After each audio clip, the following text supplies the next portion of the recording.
Hello, Brubs. We have a bit of a Frank Leslie problem on our hands. Well, I do anyway. Your problem is that you're here to begin with. As you know, if you follow this channel, Frank Leslie's Christmas book was featured in December. I only got about halfway through, and then about a week or so ago, I found this book at a used book sale at a library, but it was free, and it was about Mrs. Frank Leslie. And then yesterday, don't mind the glare, I found this brilliant page from Frank Leslie's illustrated newspaper, which was published in, I think, in America from, I think, the 1860s to the 1890s, maybe, even though Frank died in 1880. His wife, the subject of this book, Diamonds and Deadlines, A Tale of Greed, Deceit, and a Female Tycoon in the Gilded Age, took over the paper and made it successful. Ironically, she came to be his, what editor was she? She came to be his editor when the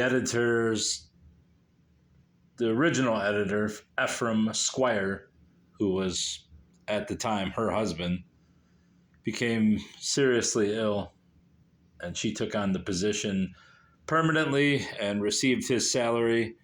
And then I think it was 2 or 3 years after that, she divorced him and then married Mr.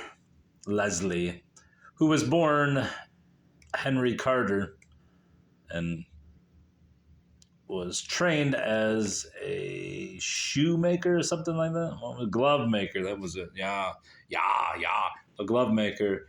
But his family frowned upon his artistic endeavors, and so he kept it hidden, and he would only do it in private. And he became so proficient that he eventually sent in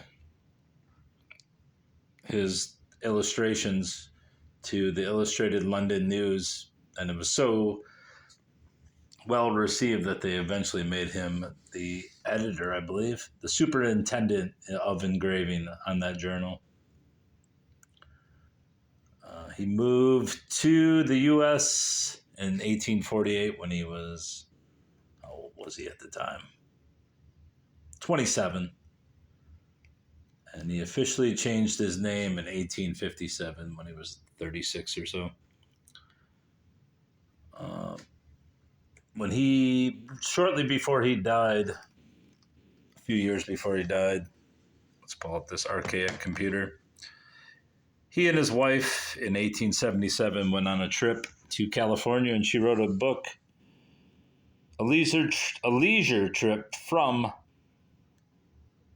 or California, a leisure trip from Gotham to the Golden Gate, which is worth quite a bit of money, and I'd like to have a copy, but I'm not going to go that crazy into it.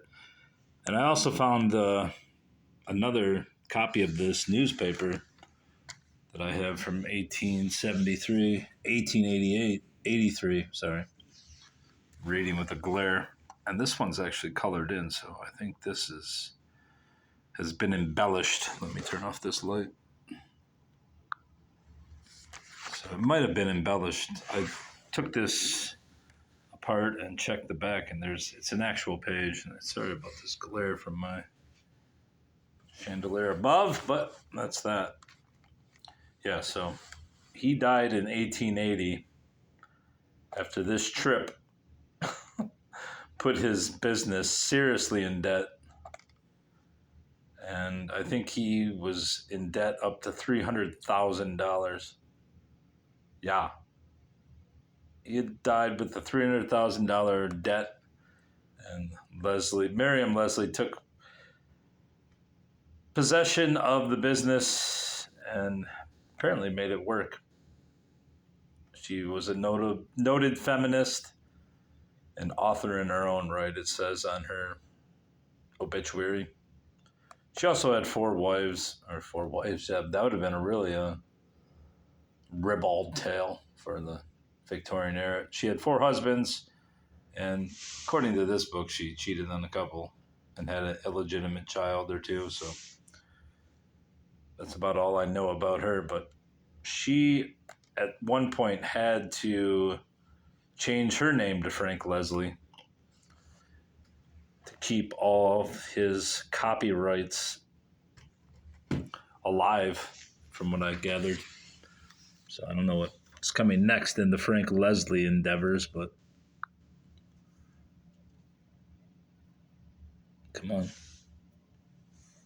Focus in on the bees, bruv. There we go. The old bees chugger. So we'll see if I find any more Frank Leslie. No one seems to care about Frank Leslie, although his illustrated newspapers seem to sell regularly on eBay. That's all, bruv. That's all.